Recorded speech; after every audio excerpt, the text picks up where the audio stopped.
at that. We buying the hood, man. Building something nice in the hood. Imagine waking up one day and realizing your childhood neighborhood was disappearing.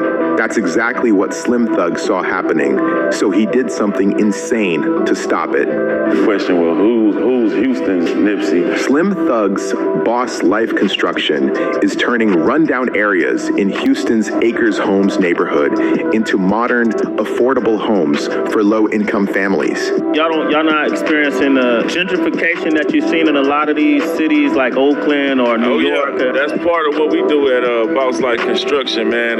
We got with the city and we started building affordable homes and Acres Home, you know what I'm saying, to try to like control that, because a lot of people is going to these hoods and just buying up everything, you know what I'm saying, and then, you know, running these people out of there and building these expensive places and running them taxes up. By 2019, the Boss Life team had already completely transformed their first block, and they weren't stopping there.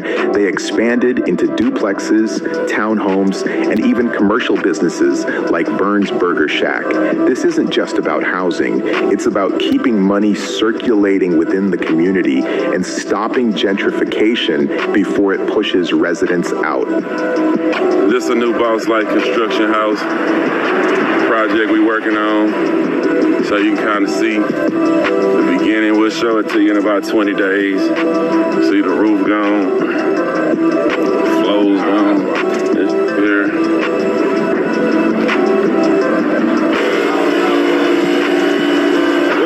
I thought that was dead body down there. I thought that was dead body thing.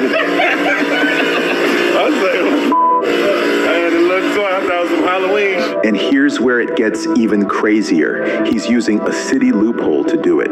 Slim Thug found out about LARA, Land Assemblage Redevelopment Authority, a program where the city practically gives away land for $1 as long as you build affordable homes on it. So he took full advantage. Even during disasters like Hurricane Harvey, Slim Thug stepped up, partnering with local organizations to provide free housing assistance to struggling families. We leading by example, though. You see that Boss Life Construction right there, man. Look at that. We buying the hood, man. Building something nice in the hood, you know. All right, the first step for people that the first step towards unity for people that have endured centuries of psychological, physical, and spiritual abuse is self-work, self-healing. Working on those parts of yourself that negatively affect those around you.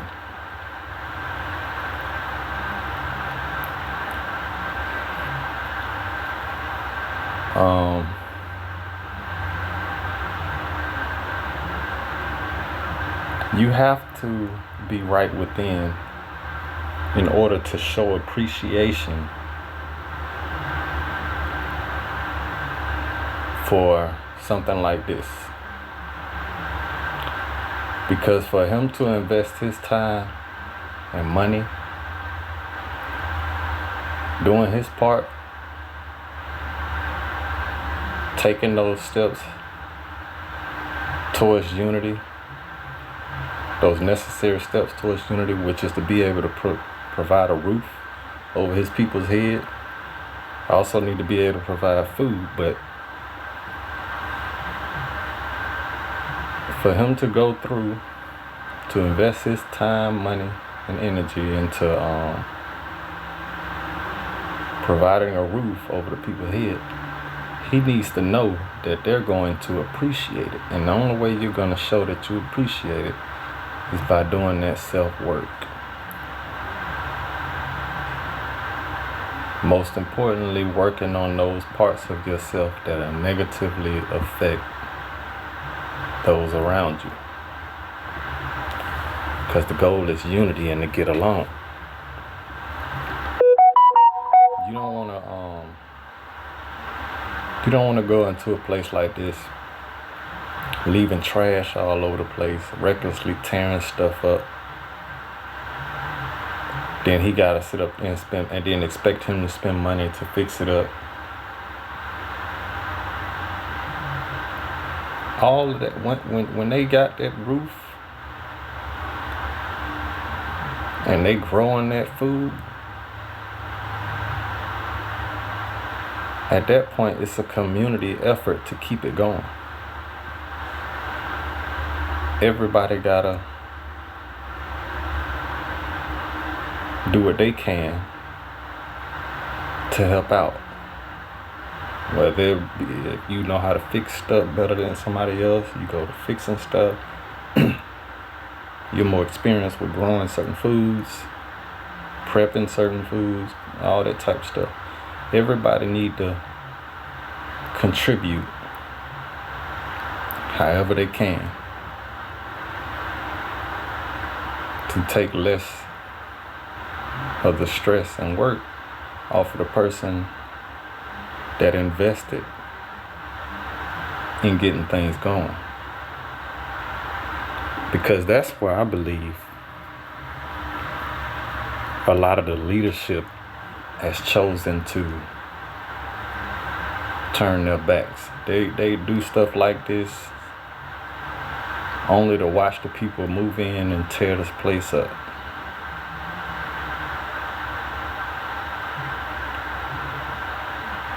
And it becomes easier for them to just say,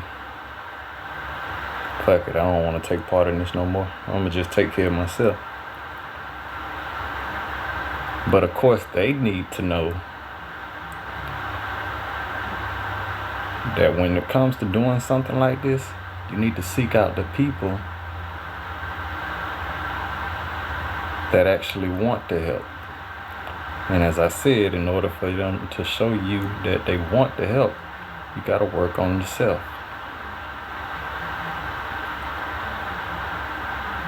You got to take, even with, when you're trying to have a union with somebody, right? In a relationship, you need to do the work within to make sure you can be more of a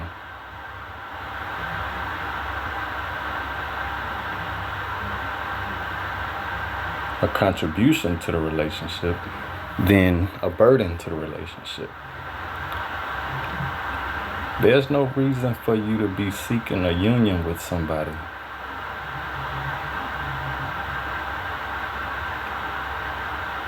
if you're not taking care of yourself, if you're not actively working on being healthy or just being healthy in general. Because how can you convince someone you care for them if you don't care for yourself?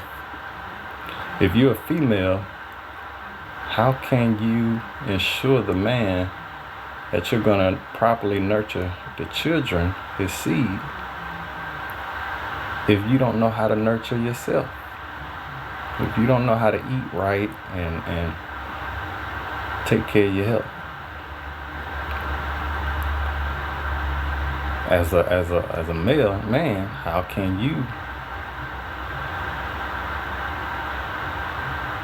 in turn show that you will be there to protect, provide,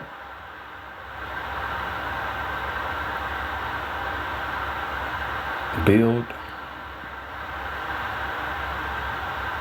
if you're not taking care of yourself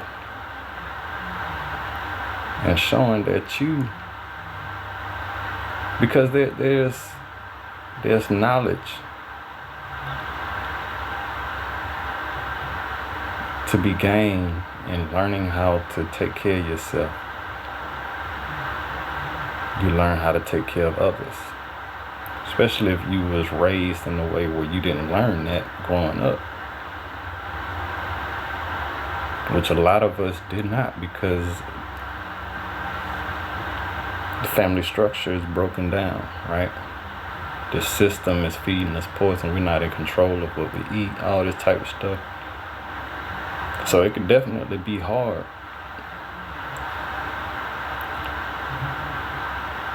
But you gotta work towards taking care of yourself.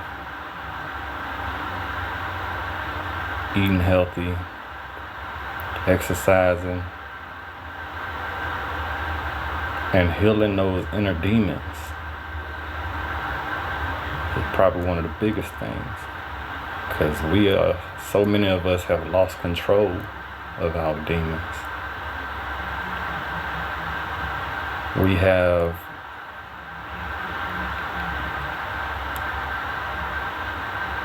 We done lost control of them so much you can see them in a person's eyes. You can see the predatory demon in them. You can see the violent demons in them. You can see the anger. They lost control of them. And if you don't have control of your demons, they're no longer a benefit to you. They are harming you. You have to heal your inner demons. And that's where spiritual work comes in. So you got to do your spiritual work. You got to do your spiritual work. You got to do your physical work. Taking care of your health and your body. And you got to take care of your mental health. Separating from those that don't have your best interests in mind.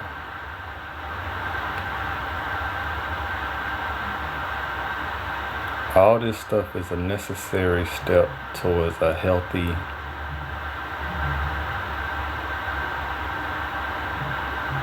unity.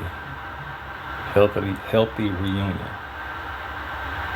with your people after we have endured what we have endured.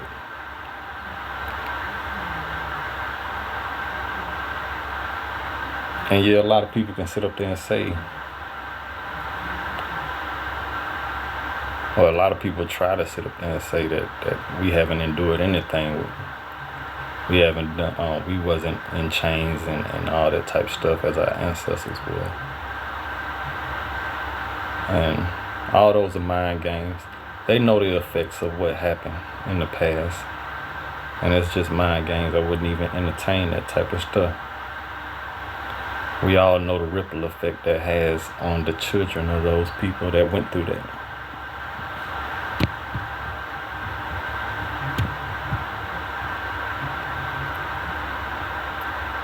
But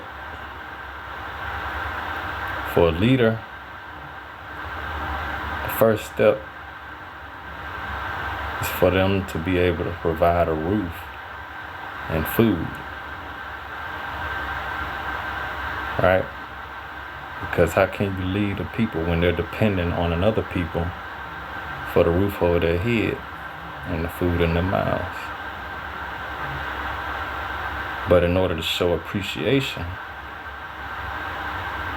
you have to be in the mindset where you can appreciate it. And you're only going to be in that mindset by doing the self-work.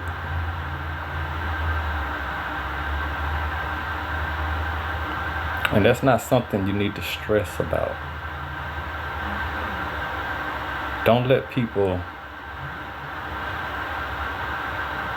put pressure on you and make you feel like you're not worthy. As long as you know you're taking those steps, consistent steps, that's what matters. Don't stress yourself out, because life is not about stressing. Life is about growth and development. You don't necessarily have to stress yourself out doing that.